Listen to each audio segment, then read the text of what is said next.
Police, Olatunji Disu, has a difficult responsibility to perform as a new police chief in view of the nation's security challenges.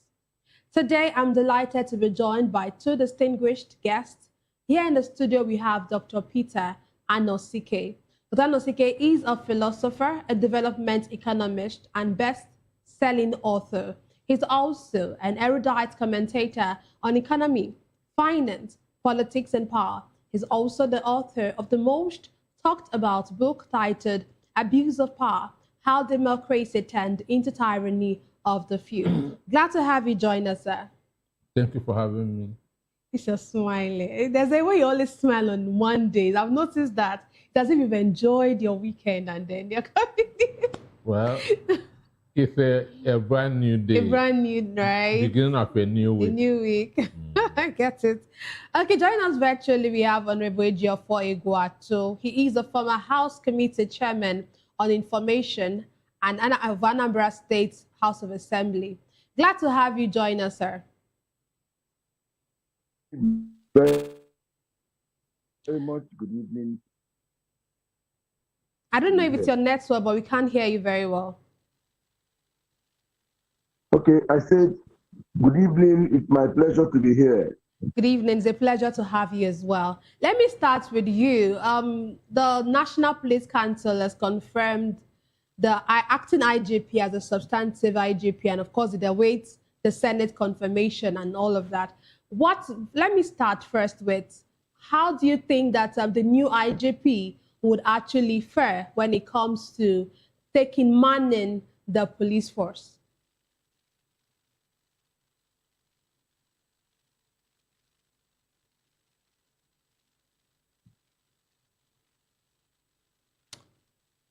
We can't hear you.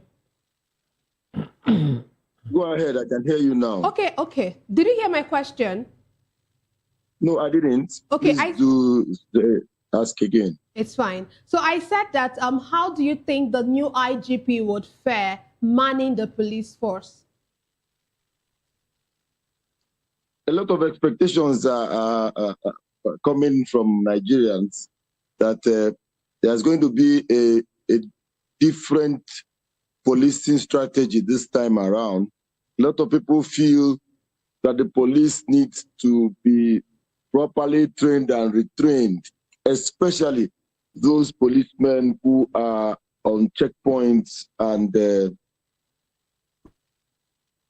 roaming the streets looking for these criminals that disturb us, so that they can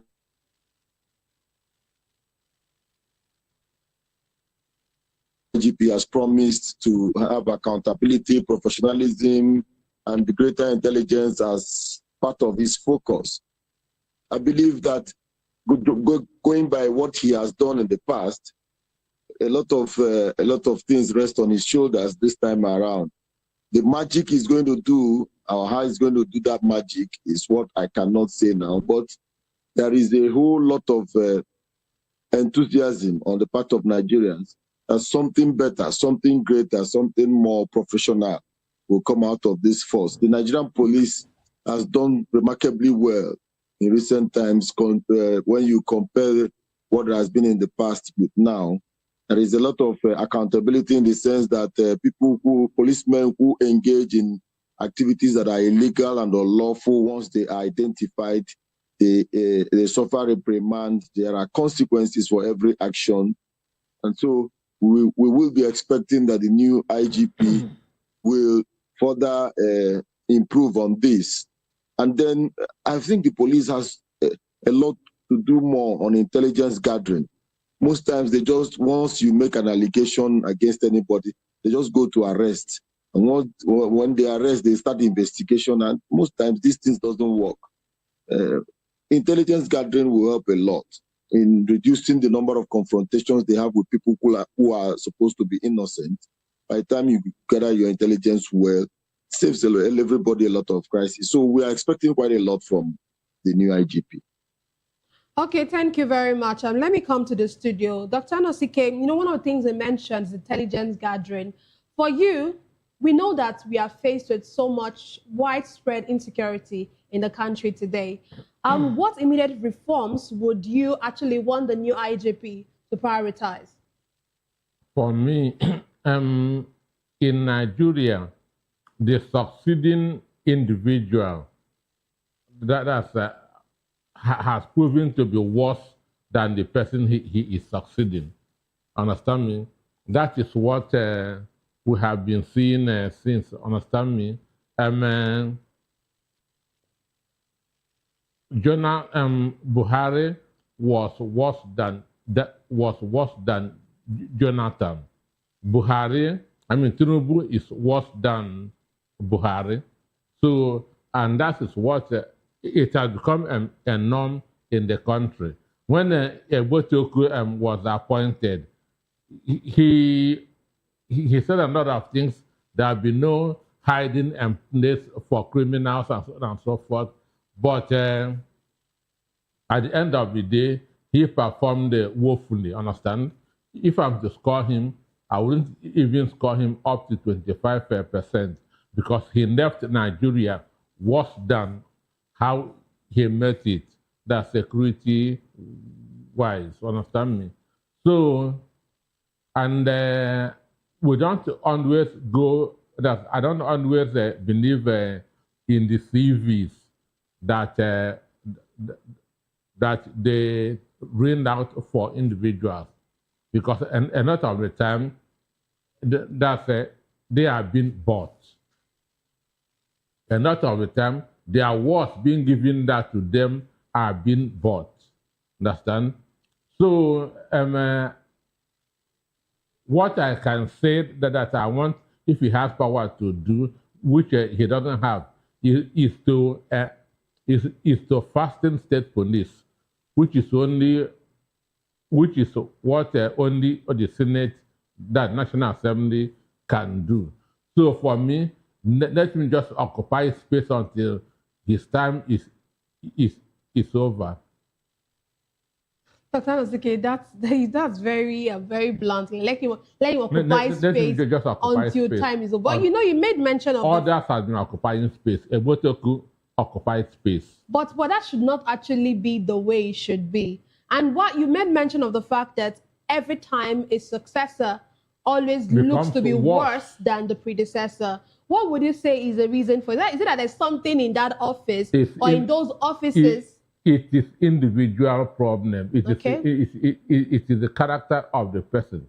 People are now saying that what Donald Trump has done, that no American president has done in the last 100 years. Understand me? But our own is on the reverse. Instead of going forward, we are going back.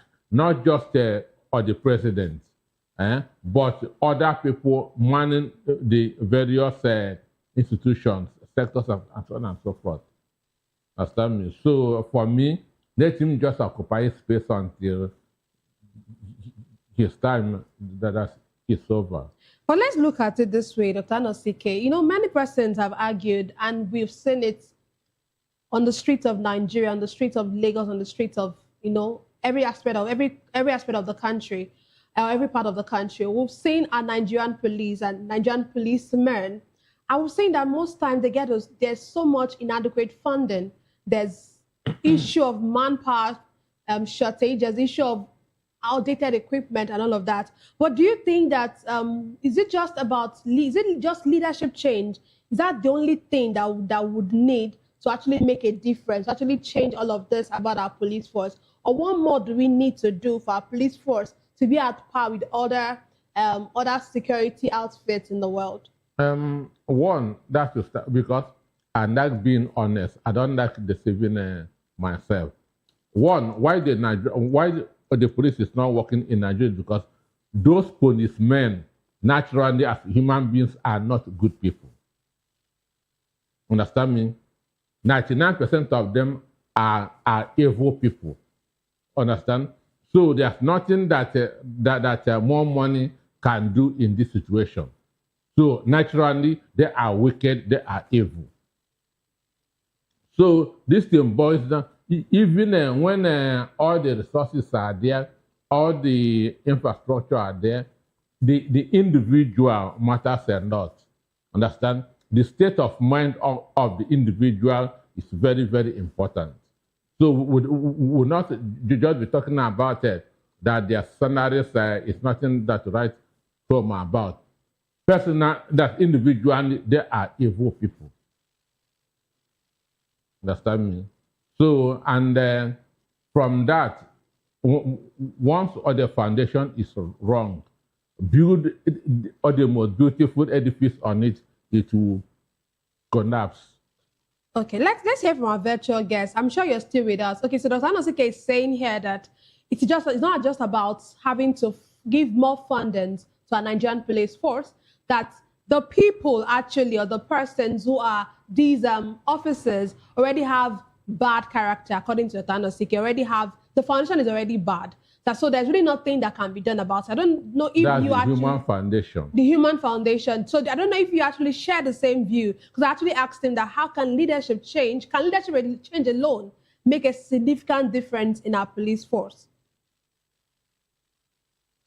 I think the IGP has a lot of role to play in this, because the IGP has the powers to make appointments, to make transfers, to give special responsibilities to specific individuals within the police force.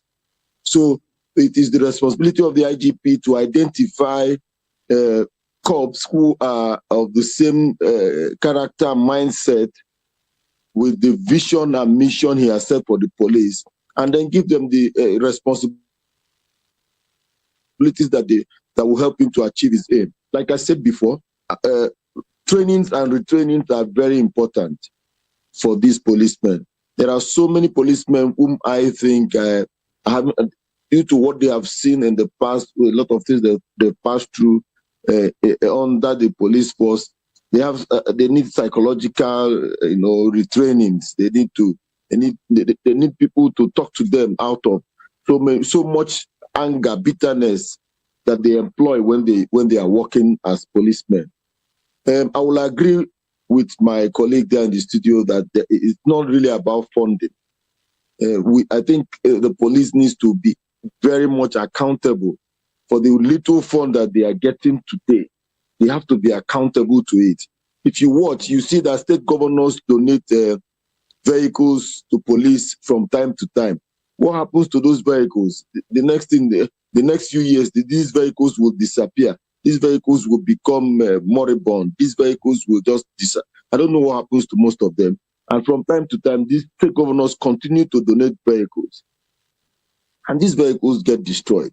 So the police needs to see itself as a model for good governance too, not just fighting crime, good governance. There is another thing about policing that I think this IGP can do with appointments within the police, ranking, transfers, and all the rest of them. And that thing is the concept, the mindset, the concept of policing that he's bringing in. He said is professionalism. He needs to look at the mindset of individuals who will be DPOs, individuals who will be commanders of special squads. If you look at in some parts of the southeast or some areas in Lagos too, you realize that commanders of special squads, anti-robbery squad, rapid response, and all the rest of them begin to see themselves as overlords. And they do a lot of things. A lot of atrocities are allegedly being committed under the guise of cops.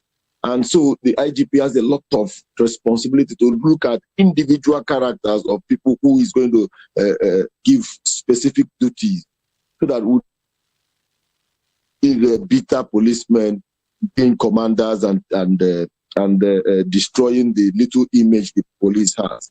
Another thing is that I think the IGP has to look at punishment of commanders, punishment of senior officers where they refuse to do, where there is a negligence, where they don't supervise. Maybe let me call it lack of supervision.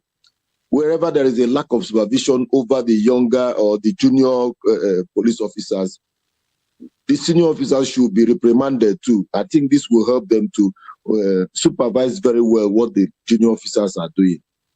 Thank you. Thank you very much. Thank you so much. Let me come back to Dr. Nosike. Dr. Nosike, I know that, okay, many people get to say they don't trust the police officers. They don't trust policemen. You get to hear police is your friend. But if you ask any Nigerian on the street, they'll tell you, no, police is not my friend and all of that. But what steps are... That's integrity question.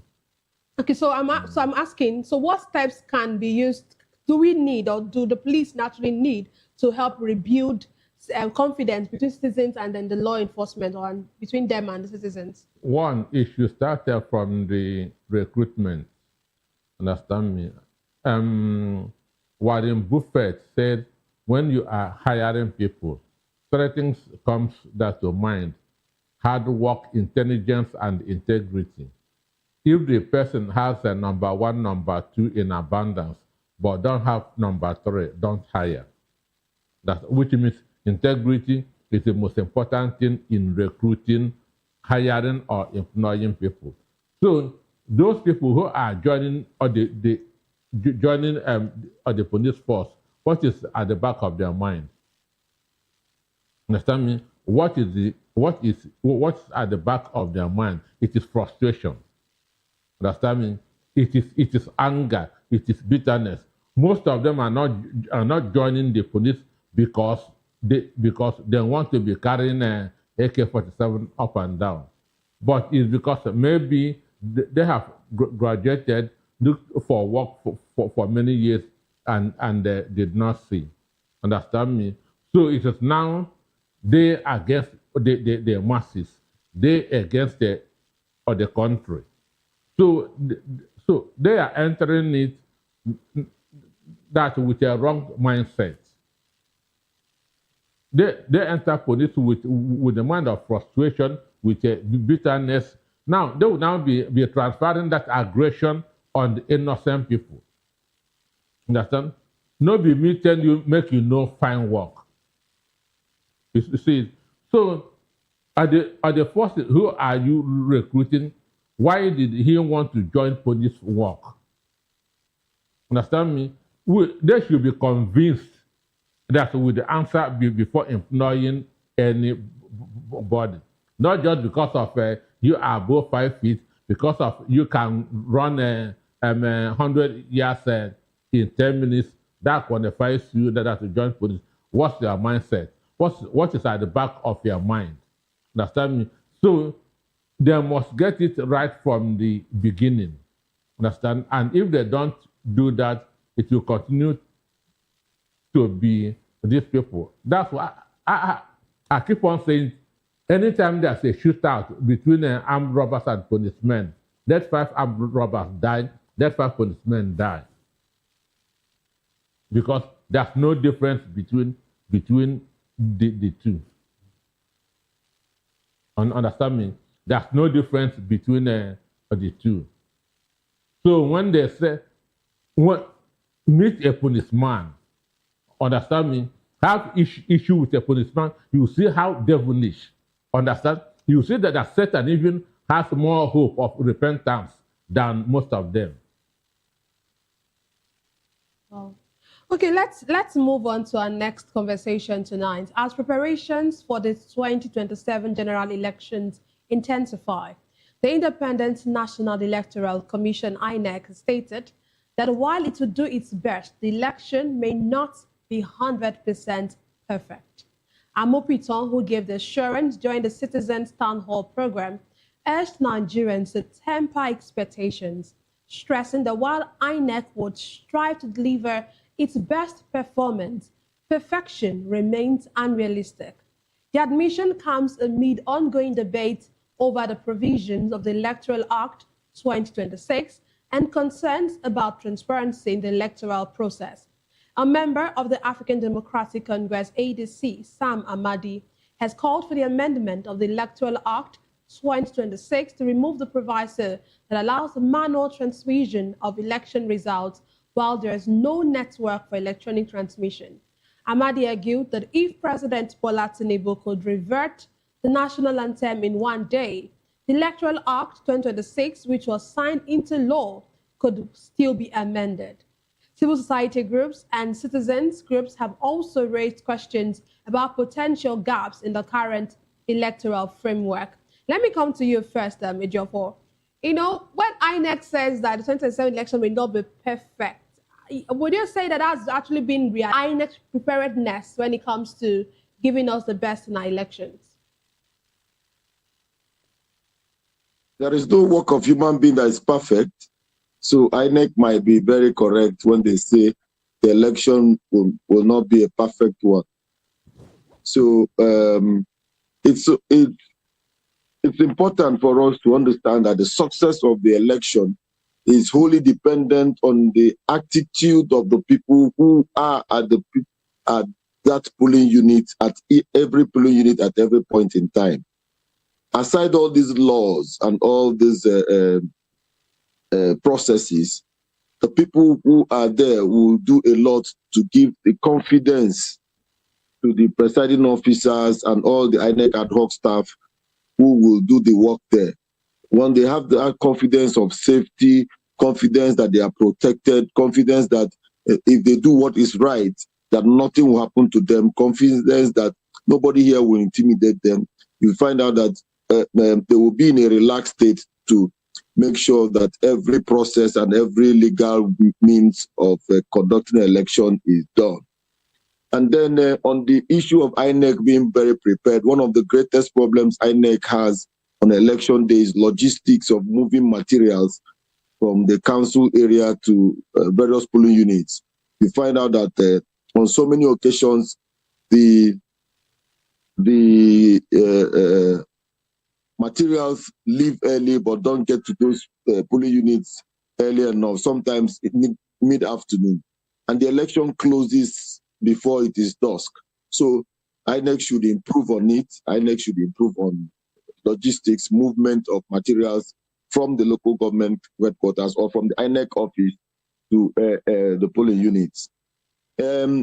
What we think about the immediate transmission of polling unit results, for me, is not really the problem, because according to the INEC boss, the definition of real time is something that ought to be looked into very well. What do we mean by real time transmission of results? Now, if an INEC, I saw a result sheet online from this Abuja election. Are you hearing me? Yes, you can hear you. Go ahead. Yeah, I saw a result sheet from this Abuja election, and you could see there was a little bit of cancellation where they wrote 121 and there is a 2 behind, and it was cancelled. Then if you look at what the figures in words, it was very clear. The person wrote 121. No, but people made a lot of noise about it. I've been to elections. I've been in sure that is on the presiding officers. If the presiding officer is allowed to do a rough calculation of results, there is not much pressure on him from people, well, agents most especially, and there is a smooth, rough process of calculating these results, getting all the figures correctly before writing on the original result sheet. It helps to reduce mutilation, cancellation, and all the rest of them. Now, when this is done correctly, perfectly well, agents will have copies of these results. And if there is network problem, if there is a smooth network, these results can be transmitted. If there is no smooth network at that material point in time, they can wait for a while. Sometimes when we want to do our banking business, the network goes off. You give it a little bit of time, 10, 20, 30 minutes, and before you know it, it gets on again, and you do the transmission, the transfer, whatever banking interaction, whatever that you want to do. So it goes with the same thing when it comes to INEC. People should not expect that transmission of results will become something different from what it is when you are using all these other networks. Now, my problem is not transmission of result. My problem is what is written in that result. The process of writing that result. Remember that at the collation center, the collation officers have rights to cancel results from polling units based on certain factors. And now, if there is a problem with a result and it has already been transmitted, and when they get to collation center and there are issues that are raised and some of these polling units results are cancelled, it becomes a problem too. So the most important thing should be concentration on what should be written in that result sheet and how it should be written in such a way that it will reduce cancellations and alterations and all these other mistakes. So INEC has a lot of duty to train their ad hoc staff. I think INEC should employ ad hoc staff early enough to have them well trained. You know, this system of getting ad hoc staff a few days before election reduces the number of hours of training they are going to get. And most of these people need to, you need to let people understand that the Nigerian factor does not exist. We need to be talking about it. We need to be speaking it out. We need to be telling these ad hoc staff that this is not an opportunity for you to make money, to do all shady deals, that you will go to jail. They need to understand that there is a repercussion, there is a punishment for any kind of anomaly that is noticed, that is intentional from them. So this kind of trainings should be done long time, 1 week, 2 weeks, for them to understand really what they're expected to do. And so elections will be much more easier. And I can tell you, I can bet you that people who are shouting about the law, the Electoral Act, and all the rest of them, they are doing well, but these people are spending so much time on that Electoral Act, and some of these political parties are not going down to the grassroots to mobilize people for their party, for their candidate, or for whatever they want. And when you finish with this Electoral Act and get back to the election day, you don't have votes, and you begin to say the election is not free and fair. You wanted to say something? Go ahead. Yes. So, okay, so you're saying that the political parties need to do more, but we'll come back to that. But I have a question I want to ask you. When you mentioned the fact that you actually support INEC's statement about not being, Nigerians should not expect the elections to be 100%, but with the amount of money that INEC is actually asking for this particular election, which is almost more than almost 880 billion naira for the elections, which is, yes, would I say over double the amount that was used in the last election. Wouldn't Nigerians, don't you think you cut Nigerians some slack if Nigerians want an election that is 100%, you going by this amount of money? Because if you are going to be given this kind of amount of money, you should actually use this money for a lot and not come to tell Nigerians that we shouldn't expect 100% from you.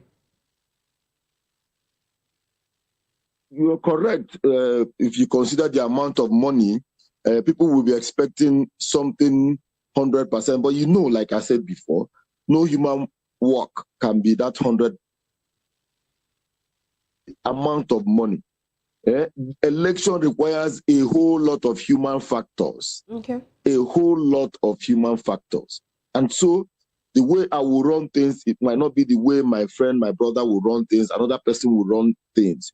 Even though all of us are following the law, will I bring out my right hand first or do I use my left hand first? These are personal differences that so many people who are actively involved in the election will exhibit. So the human factors is very important that it is considered when you are expecting a 100% election. Okay. Now the INEC chief is in Abuja.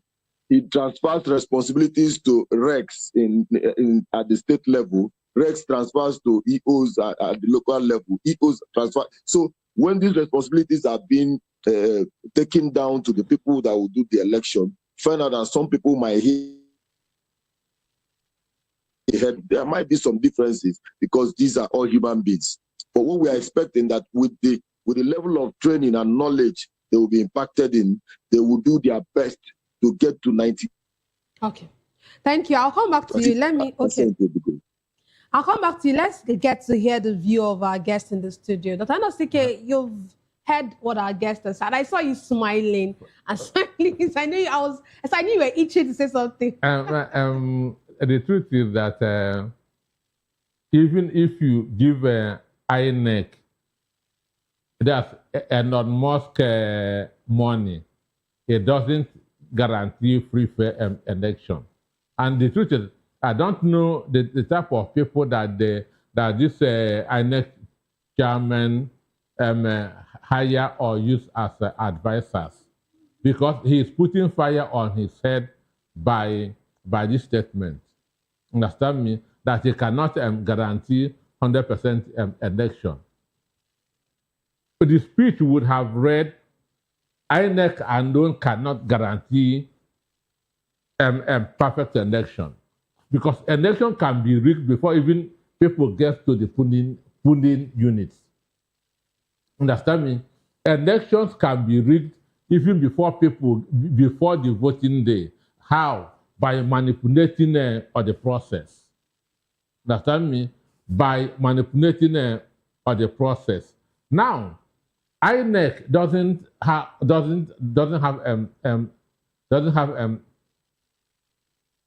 thugs. It is political parties that have thugs. INEC don't snatch ballot boxes. It is a political party thugs that snatch ballot boxes. So if a ballot box is snatched, that's on the election day, whose fault? Is it INEC? Understand me? It is not INEC. So INEC is now giving the impression that they are the sole determinant of election being free, fair, and credible. It's not true. There are other critical factors. One, the political parties. Understand me? Are they ready to play by the rule? The security agencies, are they ready to play by the rules? Then the voters themselves, understand me, are they ready to play by the rules? If these three people fails to play by the rules, there's nothing that INEC can do. So INEC is not the sole determinant of free, fair election. But by this statement, they are giving the impression that they are the alpha and omega of election, which is wrong. So the issue is this: election will start rigging the election from the emergence of candidates, that are from aspirants to candidates. Now, how did those candidates emerge? Understand me? If they did not conduct primaries, if there's no true validation of their qualifications, understand, we are heading to the judiciary. Understand me? So there are four institutions that determines whether an election will be free or not. So INEC is just one. So this is not what give them 1 trillion naira and the political parties fail to do all the right thing. The security agencies fail to do that the right thing. Election cannot be free and fair. So it is not the issue of they ask for 800 and something. Money is not what makes the election free and fair. But you know, when I asked about that question, what I was trying to say is why I made reference to that amount is when it comes to technology, you can use whatever money you're given to ensure that you put the right technology in place. Especially when it comes to e-transmission, which is one of the things that looks like an issue for Nigerians, and you're saying infrastructure in this place and all of that. So all those things can actually be checkmated with the amount of money that you're being given. But like you rightly pointed out, it's not just about INEC. INEC is not just the only group of persons, the only institution that can make the election free and fair. But let's look at this mock presidential election that INEC is planning to do. What do you think that there's any significance of that?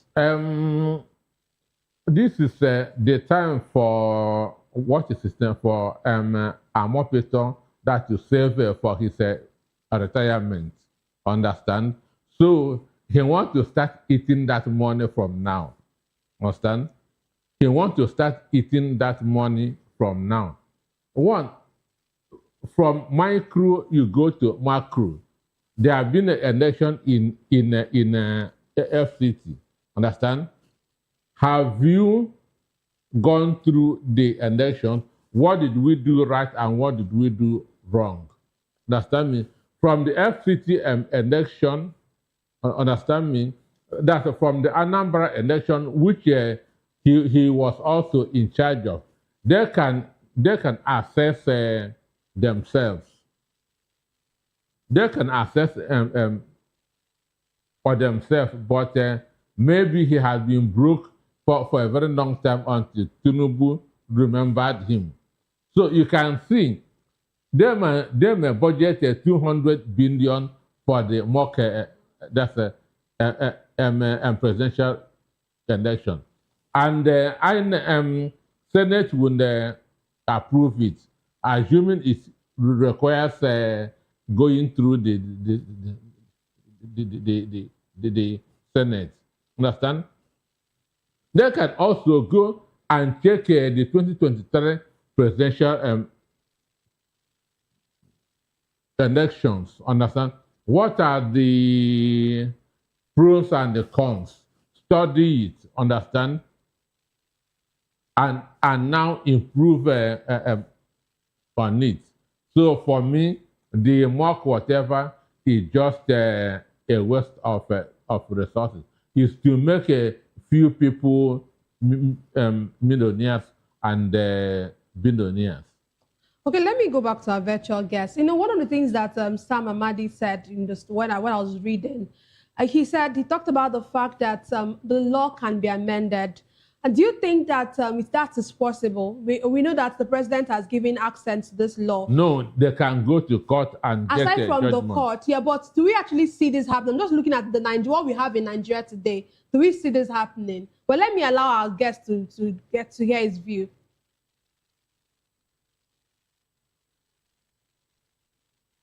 Are you with us? Yes, I'm with you. Okay, so I said that, do you think that this would actually, we have this, there's just so much, just don't like, everyone is constrained with time. There's so much time constraint. Do you actually see anything being amended to this electoral act as it is now? Because Anosike is saying that they can go to court. Yes, we know they can go to court, but we know how. Do you think that all of this can happen before the next election? The elections has already been scheduled, and the primaries have been scheduled for April. April is just 1 month ahead of us now. So the process of amendment of the Electoral Act is lengthy. And so we can't continue to sit down, be making laws and be making laws and be making laws. My colleague guest there said the Inec should look at the practical things that happened at the last election in Abuja. And from there, they can now devise means of handling the general elections that are coming. They will see the lapses, they will see the problems, they see the hindrances they had at the last election. I think this is what we should be encouraging INEC to do. Based on this law now, they should look at how to improve on their performances. They should look at practically how to improve on their logistics. If the materials arrive very early as it should, and every political party has agents who are very well-mannered, and there are no talks to disrupt, and there are no security issues, everybody will focus on the actual voting. And once voting is concluded, ballots are counted, and the process becomes smooth. Now, if you make the best of laws, and on the election day, there are talks from so many places scattering the elections, the law becomes something else. So we should have a reorientation of our people. Political parties should do a lot more to give a proper orientation to their people, to make sure elections are conducted in the manner they're supposed to be conducted, and not causing so much disruptions for the INEC. And at the end of the day, presiding officer gets jittery presiding officer becomes afraid of his or her life. And to do a calculation of 10 plus 10, when you are afraid of your life, you might get 35 out of that result because that person is in a very tense mood. I've seen elections where presiding officers are in very tense mood. They make a lot of mistakes. To spell their name becomes trouble. Their hands are shaking. So we should concentrate on having very peaceful conduct. The issue of who won and who lost is not difficult to determine. It is not at all. The ballots speak. People look at, wow, this is, it is not. And things will be smoother. So sitting down to review laws and the implementation of these laws is what we are talking about. If you have laws and implement 30% of it, there's no point making the laws. So we should have laws that are practically possible to be implemented. When we are dragging immediate transmission of results, and we are not talking about arrival of ballot materials, ballot papers and voting materials. Does it make sense? If the materials do not arrive, would there be any transmission of results? No. So there are so many logistics problems that INEC should be allowed to focus on. And then political parties will begin to reorientate people on their conduct during election days and activities during election hours. Thank you. Okay, thank you very much. Samazike, you want to say something, right? No. Okay, and before we go, we're already almost out of time, but let's quickly talk about this issue between the minister, or some things the minister said today. He actually said that the Senator Iretikin Kigbe will not return to the Senate in 2027 elections. What do you make of it? Does, yes, we know that Wike sometimes says something, but what do you make of this particular statement regarding Senator Ireti? Well, for me, Wike has only one vote, and I know he will not vote in Abuja because he cannot leave his where his so-called structure is and go to where it is not. So he has only one vote, and he will not be in Abuja. That's on that day. So it is the people of that's in FCT that will determine whether Ireti will go for another term or not, based on what she has done for them. I know that Nyesom Wike has affected what her vision and not. Understand me? Nyesom Wike sabotage what she has the mind of doing. Understand? But still, her messaging is very, very important. She has to let Abuja people know the hindrances which may have affected her performance, which number one is Nyesom Wike. Understand? So it is the people in the FCT that will determine whether she will go for another term or not Nyesom Wike. Okay, thank you. Let's hear from you. Let's hear from you, Jeffo, before we go for today. I'll call it a day. Well, I think the Honorable Minister was just making predictions, just like you can predict that Chelsea will beat Arsenal. And at the end of the day, Arsenal beats Chelsea. He's not the one that will play the ball. He won't be there at the match. He won't even be a spectator. So all the predictions they are just he's just trying to boost his ego. Let me tell you the truth. The people will come out to decide who will represent them. In the last election in 2023, the distinguished senator won against all odds, against some people making such predictions as the minister has made today.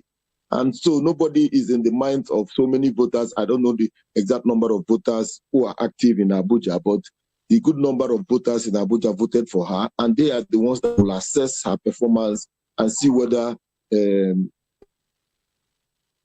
good enough. I heard also where the minister said there is no work that she can point to. You know, we are beginning to lose the knowledge of the fact that legislators are not they are not executive. Contractors. You know, the National Assembly members are not, they don't belong to the executive arm. Their first assessment should not be on physical projects. There are so many other ways to assess them. So the predictions are just like predicting Arsenal will win Chelsea or Chelsea will win Arsenal. Thank you very much, Geoffrey Guato. Thank you for being a part of the show today. And thank you also, Dr. Anosike, for being a part of the issues today. Thank you for having me. You're welcome. And that's all we have for today's episode. Thank you so much. Thank you so much. Yeah, you're welcome. That's all we have for today's episode of The Issues. Explore the challenges facing Nigeria's politics and, of course, governance. Thank you for being a part of it. Don't forget to tune in next time for more in-depth analysis and discussion. Follow us on social media to stay up to date on the latest news and insight. Until next time, stay informed. I am Nnenna Ndomdioto, and this has been The Issues on Voice of the People Television, where the future faces forward. Please don't forget to stay tuned for hashtag with Vivian by 8 p.m. Don't go away.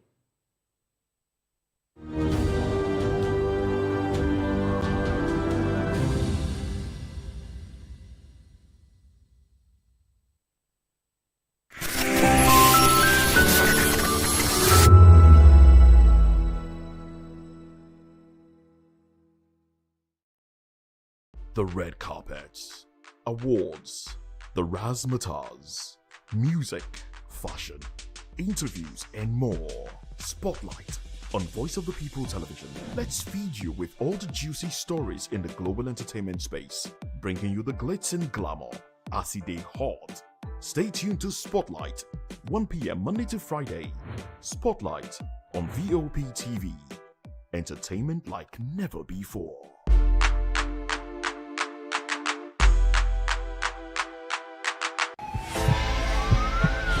This is Health Check, your weekly guide to better living, smarter choices, and trusted answers. From everyday wellness to urgent health issues, we've got you covered. Health Check, only on Voice of the People Television, where your health has a voice.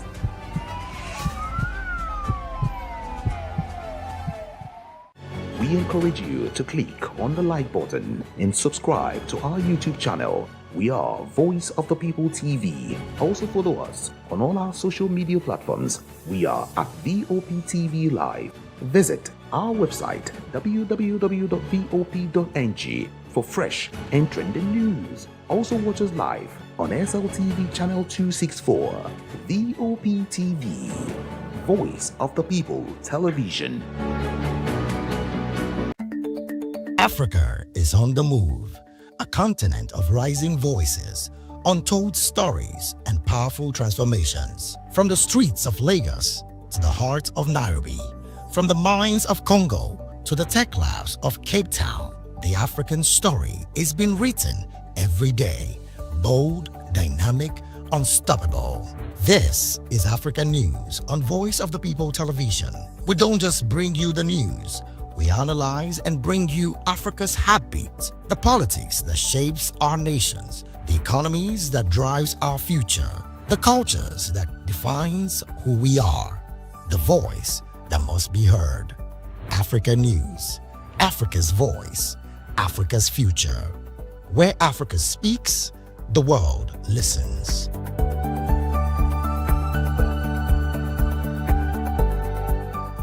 To know the happenings in the maritime sector, join us on the program Maritime Frontiers on VOP TV as we discuss key areas in the maritime sector from aquaculture, maritime transportation, maritime labor regulation, oil and gas exploration, ferry and passenger insurance, marine pollution and prevention, port operations, and lots more. Maritime Frontiers, exploring Nigeria's blue economy. Are you ready for the extraordinary? Something big is happening on your screen. Introducing VOP TV, Now streaming on SLTV channel 264. From breaking news to captivating conversations, news analysis, giving you all sides to the story. We bring in-depth discussions on the issues that matter, from politics to sports, entertainment, and lifestyle. VOP TV on SLTV channel 264. Join us as we redefine what television means to you. Voice of the People Television, VOP TV. Now you have more than a voice.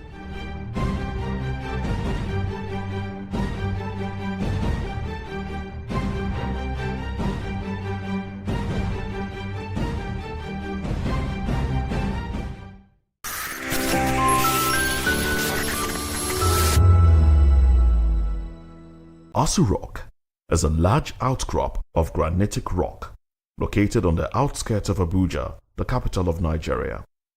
It's a 400-meter prominent monolith with a peak height of 936 meters above sea level. It's one of the city's most noticeable features. The Nigerian Presidential Complex, Nigerian National Assembly, and Nigerian Supreme Courts are located around it. Much of the city extends to the south of the rock. Aso means victorious in the native language of the Asokoro people, the ethnic group predominant in the area. Asokoro means the people of victory. This was the site of the 2003 Aso Rock Declaration, issued by the heads of government of the Commonwealth of Nations during the CHOGM